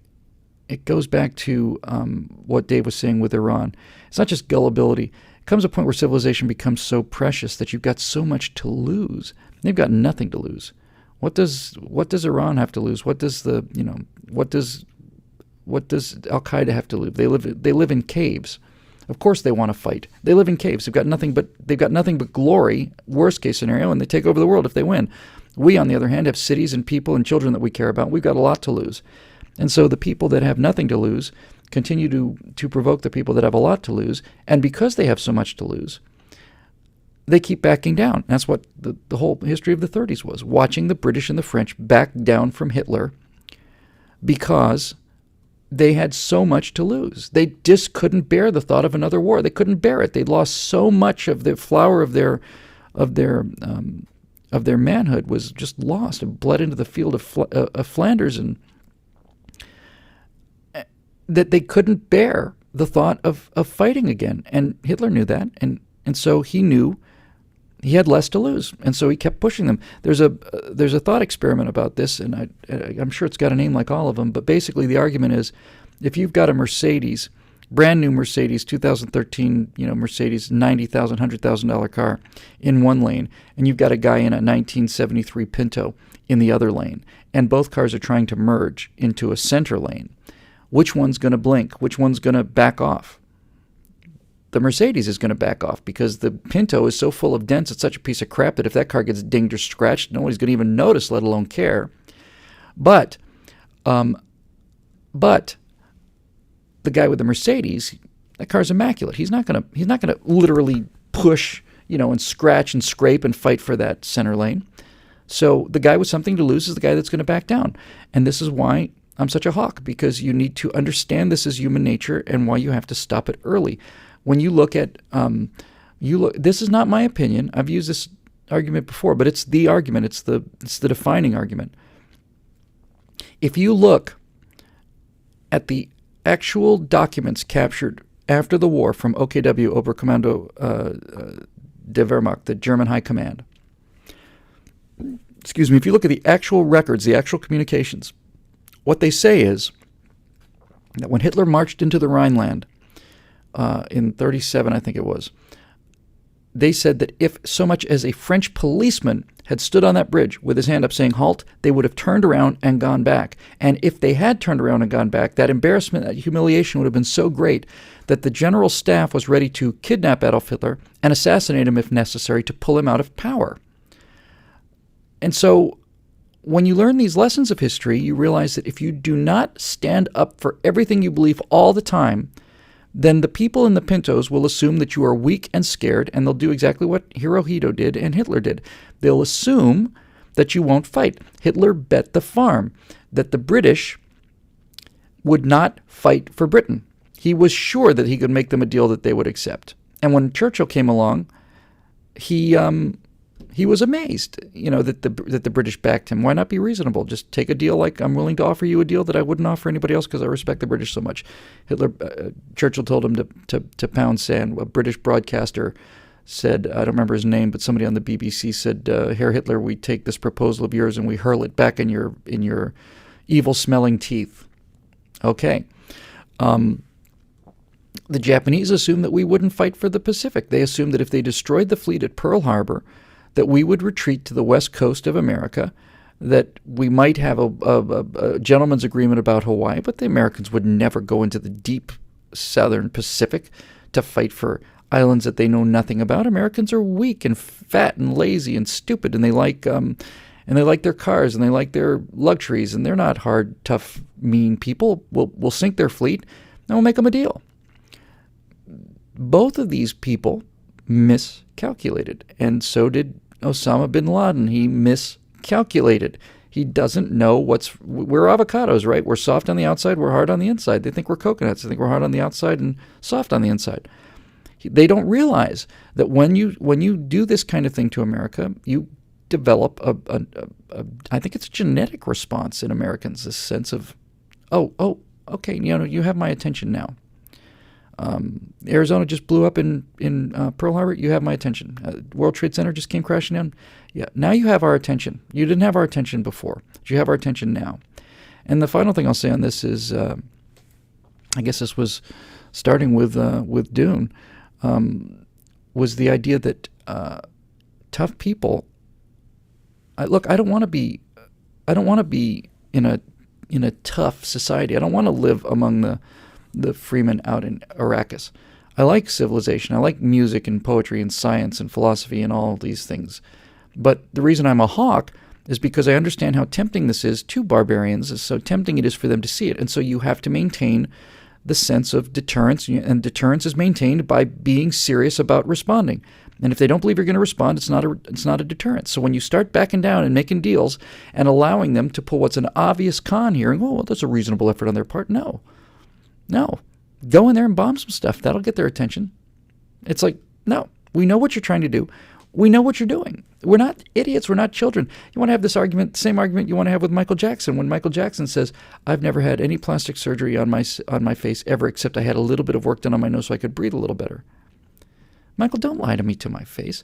When he says, these three kids are my biological children, these blonde-haired, blue-eyed children are Michael Jackson's biological descendants. Don't lie to me. I'm not a child. I'm not an idiot. But there are people that do buy these lies, and right now they're named John Kerry and Hillary Clinton, but it hasn't always been them. There have been diplomats of both parties that think that they can outsmart other people, outsmart them out of their own national interests. It's the height of arrogance, in my opinion. It really is. So, yeah, you don't mess with the Fremen. But to go back to the Dune analogy, Paul Muad'Dib overcomes the galaxy, becomes the emperor of the galaxy, because he harnesses the fierceness and the dedication and the resolve of the Fremen, who are essentially barbarians in a very brutal place. But if the existing emperor had understood the nature of the threat and amassed the full force of the empire, and instead of going down there and doing ground combat, it just basically brought everything he had to bear on this, then there wouldn't be any freemen anymore. You got to mow the grass. You got to just keep going out there and mowing the grass. And that's why this anti-terrorism, rather than a nation-building strategy, may be the way to go in a place like Afghanistan, because there is no nation of Afghanistan. It's a series of tribes. You can't build a nation out of where there wasn't a nation. The play in Iraq seemed to work. You had a structure, you had a society. And after a really bad couple years of occupation, we changed our strategy and changed our perception, went in all the way to show them that we're serious about winning. And now Iraq went from being the most dangerous regime and the most unstabilizing regime in the nation to being one of the two places in the Middle East where, Arabs can vote in more or less free or fair election. The other one is Israel. But Afghanistan's different. You may just need to go over there and mow the grass. You guys want to do what you want to do over there? Fine. Terrific. Knock yourselves out. We start seeing terror cells from Al-Qaeda. We're going to come in and we're going to destroy them. Then we're going to go back home again. We're not going to lose any more guys on the ground, or if we do, it'll be special forces raids. We're not here to build you a new nation. We're just here to make sure that this threat to us does not metastasize and grow.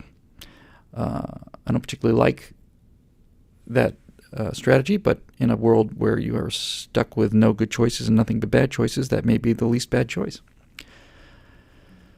It's a tough one. No, but Dune, and I don't know if I said this out loud earlier, Nick, but Dune was the first place where I ever heard Arabic terms as used in a combat setting.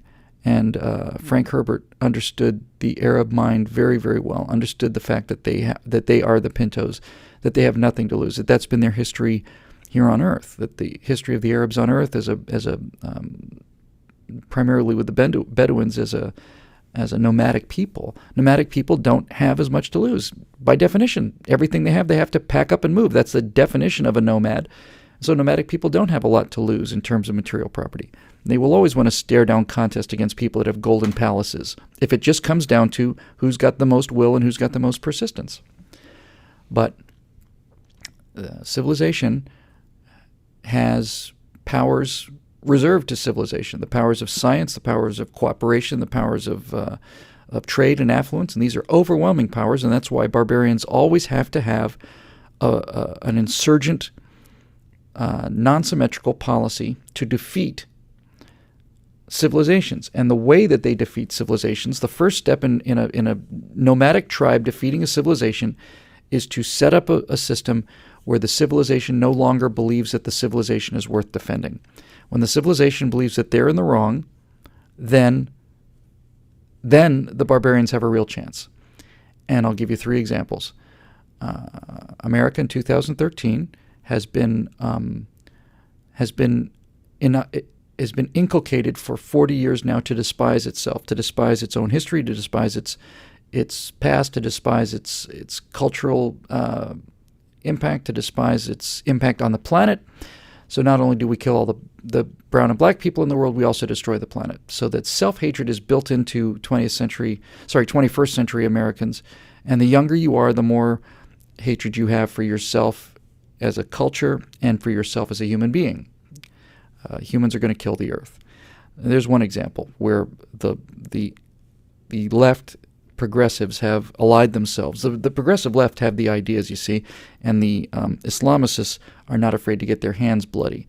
And these two parties have understood that the only thing stopping them is free people and a free market.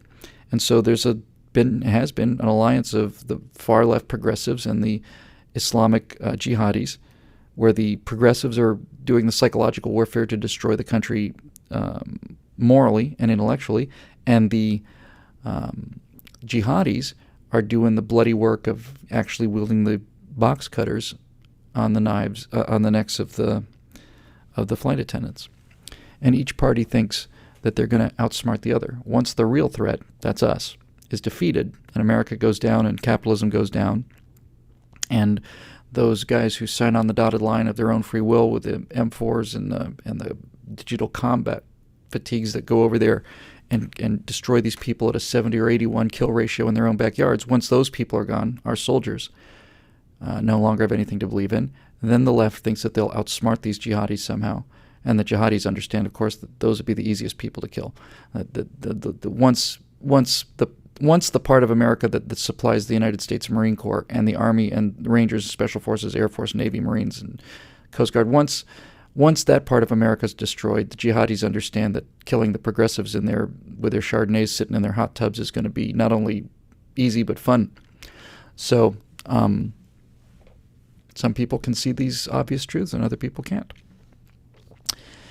David Wellman says, actually, I just want to hear more about Aurora. Thank you, David. That's very nice. BillWhittle.com has got the Aurora page. I try to do one every week. I'm trying to get one done for Sunday. So we'll do another update on Aurora over there. Just to go through them, might be Marie Hostowski, Mayer, perhaps? M-A-Y-R-E. It's an interesting spelling. I'm going to go with Marie because it's like a bit like Marie's Heights and Fredericksburg. Says, given the tyrannical parallels of Hunger Games, it goes on to talk about Hunger Games and how conservative it is. And I just wanted to take that question because it was top rated. I just wanted to say I haven't seen Hunger Games, haven't read Hunger Games, didn't see the first one. I just wanted to mention it because it was highly ranked, and I can't answer it. I can't answer it. I just don't know anything about it. But I've heard it's a fairly conservative thing. I hope so, because Donald Sutherland's one of the most despicable individual people in show business, just personally. And I love the fact that he might have been a tool to advance conservative principles among the young. And I think we have one more left, and we're running a little late, but I'll take it. Craig Schlieb says, have you noticed a tendency of fantasy and sci-fi writers to produce worlds that show the positives of conservative and or libertarian beliefs, or is that me just bringing my bias to the books? I guess that's somewhat like Hunger Games. Science fiction and fantasy worlds both take us to a place that's not us. I know that's obvious, but that's the first thing you need to understand. What a fantasy world, and especially a sci-fi world, does is it's a laboratory experiment. What they're basically doing, what a science fiction writer does, maybe a little more than a fantasy writer does, is he basically says, let's take our society and change some variables, put it in a beaker in a lab, and change certain variables. But there's not a sci-fi writer or fantasy writer that has ever really genuinely created something completely alien, because we just don't know how. We don't have the psychology to imagine a psychology that we can't imagine. So what they basically do is they take a world and they change a variable or two. For example, in Starship Troopers, Robert Heinlein, who felt pretty strongly that military virtues and the sense of sacrificing your life, or being willing to sacrifice your life for the sake of a republic, was an essential part of freedom, wrote Starship Troopers, where he changed that variable. He went into the lab, took his 1950s society, basically, I guess it was late 50s when he wrote it, put it in a flask, took it into the lab, changed a variable, and show how the society would be different if this thing happened. And if you look at most sci-fi or fantasy, that's kind of how it goes. What would be different? Even though so much of it is recognizable. That's the thing about sci-fi, right, is how recognizable it all is. Now, take what was just supposed to be fun cross between sci-fi and fantasy, which is Star Wars. And Star Wars is set a long time ago in a galaxy far, far away. So what have you got in Star Wars? You have large political structure called the Empire. You have aliens. And you have faster than light travel. That's what variables have been changed. But what stays the same? Star Wars is American graffiti, you know? I mean, the first Star Wars movie is American graffiti. You've got the neophyte kid who's grown up on a farm, who wants to see the world. You've got the guy with the hot rod, who's kind of the older brother figure, who's the cool kid, and you've got the homecoming queen. And the three of them go off on this adventure with their friends. And that's what Star Wars is. Star Wars is just American graffiti in space. It's the young guy trying to get the girl. She's a cheerleader. She's a princess that's out of his league. The rogue character, the guy with the hot car, comes in, kind of steals the girl, kind of doesn't. They go on this big adventure, and everybody has a great time. It's a lot of fun. But if you really did have a galaxy far, far away, set long, long ago, would look nothing like anything we could recognize. So sci-fi does tend to do that. Now, say all that just to say this: the reason that most sci-fi and fantasy tends to be conservative is because you, as a writer, want to turn up the contrast. You want to make things more contrasty, right? You want things to be more black and white. So, for example, in a zombie, why are zombie movies and TV shows like Walking Dead so popular today? Well, in an age of political correctness, where it's not right to not only can you not kill anything, you can't even judge anything, you can't even say anything mean about anybody or anybody's culture. Beautiful thing about zombies is you can kill zombies with impunity. They're designed to be killed. They're the perfect enemy for a world of political correctness. Nobody has any problem shooting a zombie because they're dead and they have no feelings, they have no emotions, they have no family life, they have no values, they have no culture. All they do is just come after you to eat you. They're it's like fighting piranha fish or sharks or something. They're walking dead. You have no remorse about killing a zombie because the zombie's not going to go home to his family, and the zombie doesn't have a culture to protect, and the zombie doesn't have anything. It's just a perfect actual enemy to kill. You get the same kind of villain with, not with most aliens. Who was I just thinking of? It just flew right in and out of my head. Nazis for a while are good villains. Right after World War II, especially, and they were just so evil. What they accomplished, the National Socialists in Germany were so evil that you could kill them with impunity. And then after time, you begin to realize, well, not every German was a Nazi, and you can't just go gunning all these people down. But the Berserkers are in a sci-fi novel called the Berserkers sci-fi series. They're just robots designed to kill life anywhere they find it, just sterilize life. I remember what I was about to say. And in Star Trek, in the original Star Trek, before America completely lost its sense of will and bearing, you could do things like go to war against the Klingons, who were the Russians, and the Romulans, who were the Chinese. You could shoot at them and kill them and blow up their ships. But once you started getting into the next generation, and you had this whole kind of touchy-feely sort of prime directive, we're going to do with diplomacy, and we're not going to fight. Why would we ever fight? We're all civilized. And then you start to have alliances with the Klingons and all this other stuff. What they had to do with the next generation was they had to invent a new kind of alien that was okay to kill. And that was the Borg, right? They had to invent one because you couldn't kill Romulans or Klingons anymore just because they were trying to kill you. You're living in such a politically correct world that you have to invent a new kind of enemy to kill and not feel bad about killing. And even then, they put that sense of conflict, inner conflict, which is good drama, I guess. But you've got these Borg in Next Generation that are spreading throughout the Federation. You've got this virus that you could put into the Borg system and kill them all. And oh no, we're not going to do that. That'd be genocide. We're in an active war where they're trying to kill every single one of us. If it had been me, I would have done it in a heartbeat. Because if you have the ability to, if somebody's coming after you to kill every single one of you like the Borg are, and you don't stop them when you can, then you're basically assuming that the Enterprise will just happen to be in the right place at the right time, and it was, but that's where you kind of depart from storytelling. So the reason I really wanted to take this question is just because I wanted to end up talking about Lord of the Rings, which I've been an enormous fan of since I was one of the guys who never read the books. The Lord of the Rings always seemed a little hippy-dippy to me. You'd see these pot-smoking hippies with the Frodo lives signs, and you think, it's just sword and sorcery, Dungeons and Dragons. Not that there's anything wrong with Dungeons and Dragons. I played a lot of Traveller, but I played a little bit of Dungeons and Dragons, and it just seemed kind of, okay, you got magic and you got this, and that's basically it. But I saw the first of the movies somewhat reluctantly 10 years ago, and I loved it. And then I read the books, and I saw the other two movies. And I've read Lord of the Rings several times now.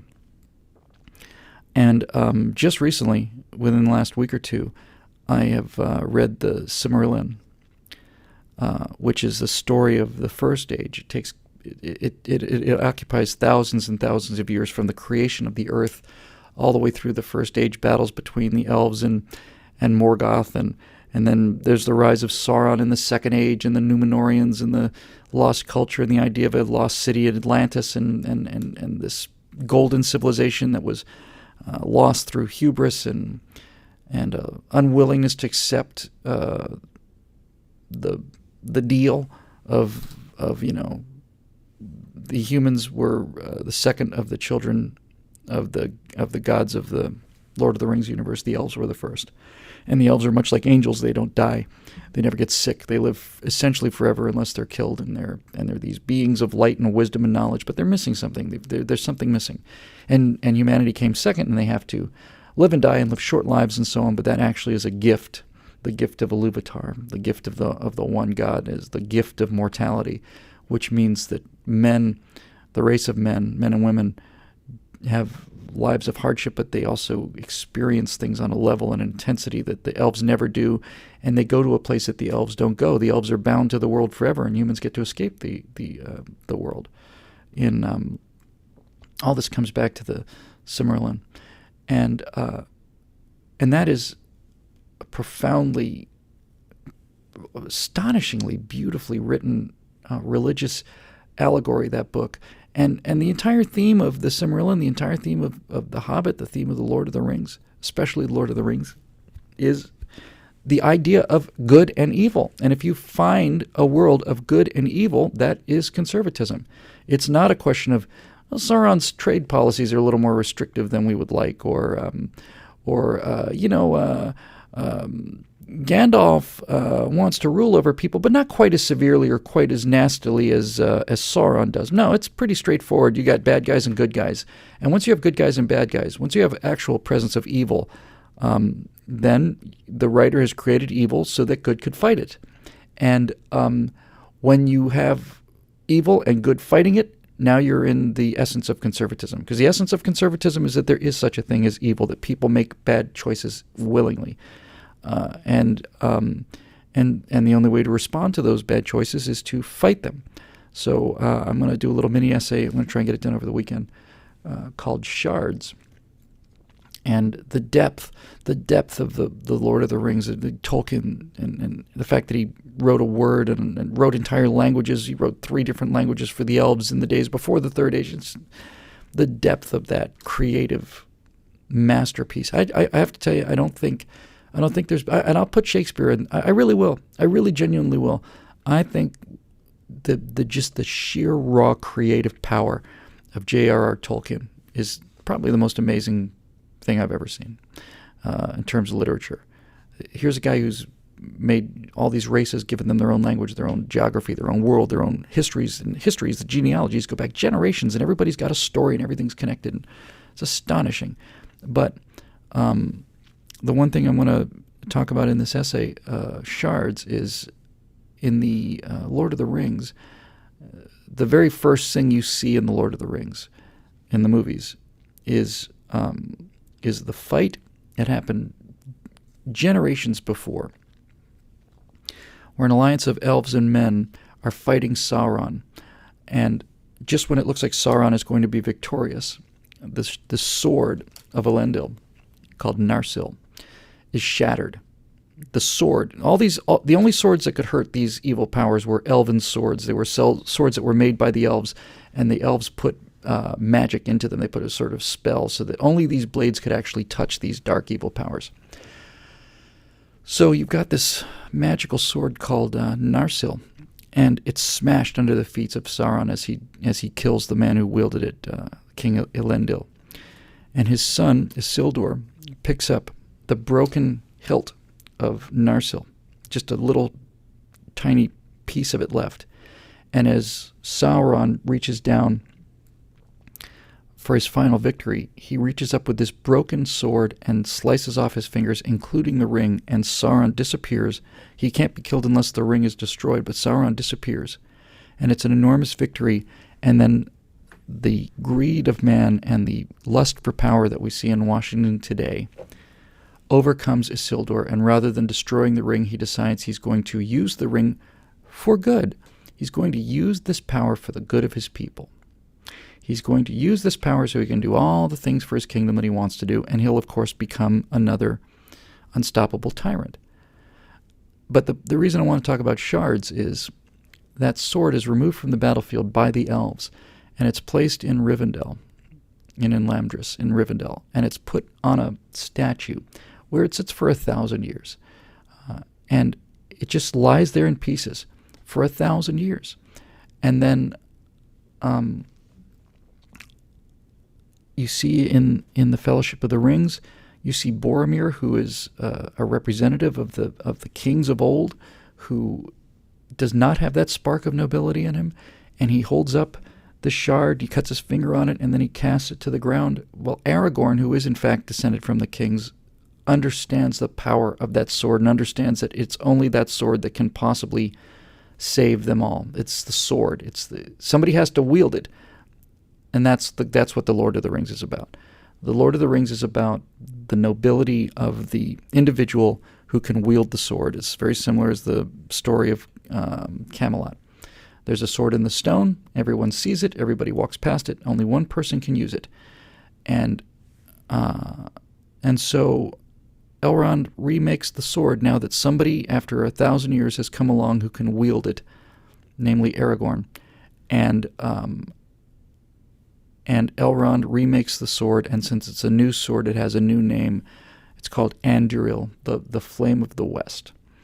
And the thing I want to get at with this essay is we feel like in America today that all of these things that we try to protect and all the things that we love are going and gone, and there's nothing we can do to stop them, and that we don't have the tools anymore, that we're not as good as the greatest generation. And another line that comes up in the Lord of the Rings, another theme, a thread, is that the king of Rohan, Theoden, feels like he's just not good enough to go and stand in the company of his dead ancestors. He's not enough of a man. He didn't do great deeds. He allowed himself to be turned and made senile and unmanned, and he's ashamed to die. He's not afraid to die. He's ashamed to die. He's ashamed to stand in the company of his mighty fathers. And the reason I think all this is so important is because what Tolkien is selling in The Lord of the Rings and the Silmarillion as well, what he's really selling, he's only selling one thing. He's selling hope. He's selling hope and faith. He's selling the belief that even though the world is coming apart and evil not only rises but walks naked on the earth, controls everything, the red eye of the red circle, the ring of power, the O, the I, sees everything, controls everything. You have no chance. Resistance is futile. And yet, there sits a sword in pieces that can be remade, and a person who, in the form of Aragorn, has been terrified of the responsibility. He's not a coward. He's not afraid of battle. He's perfectly willing to die in battle. Aragorn's not afraid to die in battle.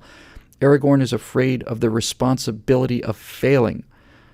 That's what he's afraid of. He's afraid to fail. He's afraid he has that defective gene, that defective bloodline that Isildur has, and that is what drives him. He has the knowledge that he alone can wield this sword, and at the same time, he is so terrified of failing at that moment, the way all of his ancestors did. The way all of his ancestors failed, the way Isildur failed, and all of his heirs above him failed. They couldn't take it. They couldn't take it. And he didn't think he could take it either. And so the moment, I have a picture on my wall, and I'll put this in the essay. It's a portrait of Aragorn by a modern artist, and she's terrific. And I've got a giant picture of it, and it's him he's looking down and out into space. He's not looking at anybody. And I don't know how she did it, but she captured that exact instant where you can see the doubt in his eyes, and you can see the indecision, and you can see the fear, and at the same time is an awareness. It's an awareness that it has to be him, and if it's not him, it won't be anybody. And if he doesn't do it, not only will no one do it, but if he doesn't step up and have that reforged sword in his hand and go to battle by himself and face his death, if he doesn't do it, it will not get done and the world will fall into ruin. So that is the essence of what every thinking person faces in terms of the mastery of their own lives. Every person, every self-aware, self-actualized person at some point or another, if you're going to start a dry cleaning business, and I really mean this, and I certainly don't mean to demean dry cleaning business because I have the highest respect for anybody who opens any kind of business at all. Isn't it really true that fundamentally on some level, all of us face that moment when we decide, all right, if I'm going to start a business, I'm going to be the employer, and I'm not going to be able to go in and get a regular paycheck. And I'm not going to have to say, well, I'm going to go and do my 8 hours and go home. I'm going to be responsible for all of this. I'm going to be responsible not only for the operations and the taxes and the legal liability and all of the other stuff. I'm also responsible for everybody else's paycheck. People are going to be depending on me for their families to be fed. I don't have to worry about my own family anymore. Now I have to worry about the families of everybody that's working for me. I have to make that leap of courage and fear, and go off and become the king, become a king, become the king. The return of the king. It's not the return of Aragorn. It's not the return of Aragorn to the territory. It's not the return of King Aragorn to Gondor. The return of the king represents the return of the kingship inside him, the willingness to make the decision to get up and fight. And that's what Winston Churchill did. He woke up in 1940 in May as the Prime Minister of Great Britain. France has fallen. Hitler is triumphant. No one can stop him. His airplanes are outnumbered 5-1. His army is left in ruins on the beaches of Dunkirk, and he wakes up and says, what are we going to do? Are we going to surrender? Or are we going to fight? Well, we're going to fight. Because he's built that way, because he found the kingship inside him. George Washington found the kingship inside him. All of these people found that in them. And that's what the Lord of the Rings is about. And the reason I want to write about it is because we think that our days are behind us, and we think that we are not the greatest generation, and we think that we don't have the ability to stop this, and we think that the people that did fight and die for our freedoms are gone and dead, and we are not worthy of them because we're not willing to make ourselves uncomfortable, let alone go out and get killed for any of these values. And so what happens is we sit here as a society, and the shards of this sword sit right in front of our eyes, and we look at them every day, and we see them, and we just think someday, maybe. And what we don't do is we don't understand that the power to stop all of this has been in our hands the whole time. It's been there the whole time. And it's just waiting for our decision to rather than cast down those shards as Boromir did, as a useless piece of junk of history, to understand that the nobility of that sword still lives, and that it can be reforged, and that Narsil can be made into Anduril, and that it can go from being the light of the morning into the flame of the west. And if you haven't seen it, you need to go right now. Whether you like Lord of the Rings or not, whether you care about Lord of the Rings or not, you need to go to YouTube right now, because we're done for the day, and look up Aragorn's final speech in Return of the King, where he rides out on that horse and he holds that sword up and he says, my friends, sons of Rohan, sons of Gondor, my friends, I see in your eyes the fear that would take the heart of me. In other words, I'm your king, and I'm as scared as you are. I see in you the fear that everything that we work for, everything we love, everything we believe is about to come to an end. And I feel that same fear that you do. And he says, and all of these things may come to pass. All of the evil that we fear, all of the ruin, all of the loss of our families, the loss of our lives, the loss of our freedoms, the loss of our philosophy, loss of our country, loss of everything. All of this may come to pass. And there's nothing we can do about that. But there is one thing we can do, and that is we can make sure it's not going to happen today. Not today. He says, the fall of man and the ruin of man, that day may come, but it is not this day. It is not this day. This day we fight. And that's it.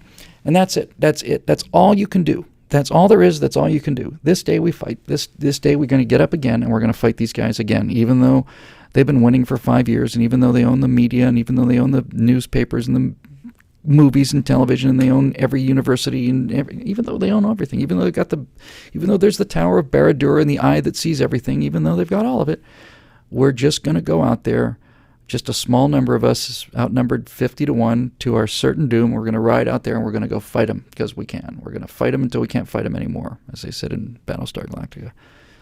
And that is everything. That's the point. That's the whole point of The Lord of the Rings. That's the whole point of any of these kind of movies. That's the whole point, is that when you have decided that you are going to fight against overwhelming odds and face certain death, that's when victory goes from being impossible to becoming inevitable. Because as we talked about earlier, the power of civilization always outreaches by orders of magnitude the power of barbarians. And the only thing that cripples civilizations is their own lack of failure of nerve. Failure of nerve. And that's what The Lord of the Rings is about. It's about one man making a decision not to be a ranger and to skulk around in the woods and do good by small degrees, but to accept the responsibility of becoming the king and taking that sword, reforging it, and going out to meet your certain death, which ends in your ultimate triumph, not just for you, but for everything you believe in. The golden age returns. This golden age of America can return. The sword is not gone. The sword is shattered, but it can be reforged. And the people, the person that has to wield it, is not Ted Cruz or Sarah Palin or anybody. The person that has to wield that sword is you. That's what it means. That's it. That's what it means. The person who has to wield Anduril, the flame of the West, and go out and ride against these orcs, is you. Not me. That's my problem. That's my decision. It's you. You. You have to decide whether or not you have the king in you or whether or not you are going to allow it to happen. And signal honor and pleasure of my life is that I've been always associated with people who are kings who make that decision repeatedly. They just keep fighting. I don't know how, but we do. And we will. And 2014 is going to be, I think 2014 is the year we're going to see this tower fall. I genuinely do. I just think they're in real trouble, and if we had a general or a king who knew what he was doing, he'd run them into the river. When I say run them into the river, I mean run their ideas into the river. I don't want to see harm come to a single person in this country as a result of political differences. Not one person. I want to see one person get hurt as a result of these political differences. But I want these ideas run into the river because they're evil ideas and they enslave people. And they're designed for the glorification and the power of individuals who do not earn it, do not deserve it, shouldn't have it, and need to be stopped at every opportunity. Anyway, that's the Stratosphere Lounge, episode 49, wrapping up at about 8:06. We did a long one tonight, about 2 minutes or so. And as always, thanks again for everything. You'll be pleased to know that we sent out our first newsletter for BillWhittle.com subscribers, rather, for the mailing list. And the number of subscribers we got out of that has been remarkable. We're well past our halfway mark now to the number of people we need for the Common Sense Resistance, so we'll talk about that some more. And we'll keep sending out those newsletters. And very shortly, I'd like to say before Christmas, we're shipping merchandise, by the way, for those of you who may be members. I'd like to, I'm going to take Silent America, which those of you who've been with me for a long time know is a book I wrote back in 2005. It's overstuffed. There are too many essays in there. I'm going to take 3 or 4 of them out. And I'm going to produce the essential Silent America. And we're going to first thing we're going to do is going to make an ebook about that. And we'll make that ebook free to anybody who just joins our mailing list. You don't have to subscribe or anything. Just going to join the mailing list, and that's what we'll do. Robert White just hit the comment section, which I just moved aside. He says, "Are you Boromir or Gandalf, Bill?" The answer is, Robert, I'm Aragorn, and so are you, and so is everybody. Everybody's Aragorn. Everybody's Aragorn. Aragorn is everybody. Everybody's Aragorn, and everybody's Luke Skywalker. Everybody starts off as a farm boy and has to make a decision as to whether or not they can become the king, whether or not they can become the king. But I'll tell you this, these progressives are terrified. They're terrified. That's why they broke the filibuster rule. That's why They keep pushing this Obamacare thing down the road, but they can't push it down the road forever, because if they don't have it, they don't have it. I think they're going to be destroyed in 2014. 2010, when we were fighting a war about ideas, we had the second biggest turnover in the history of American politics. And that's before 5 million people got their cancellation notices. But in 2014, there will be 50 million, 60 million people who lost the insurance that they told they could keep if they wanted to keep it, and they will not forget who told them that. So 2014, we are going to run these people into the river. And we will reforge Narsil, and we will wield the flame of the West, and we will stand on our hill, and we'll watch that ground just give way from beneath their feet. We'll watch that tower, the foundations of that tower, just crack and fall, and then that giant fissure will just come in, and everything will fall into it, because their worldview is independent of and opposed to reality. It's opposed to individuality. It's opposed to freedom. It's opposed to truth and justice and everything else.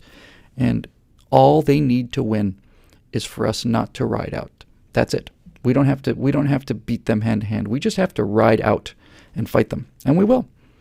So, thanks for everybody for coming, and as usual, a lot of fun. Thanks for the special editions. Great to be back after a couple days of freedom in Texas, and we will see you next week, and that'll be episode 50 of the Stratosphere Lounge. So again, thanks for your support. Thanks for your help. Thanks for the kind words. Thanks for joining us, and we'll see you next week. Bye-bye.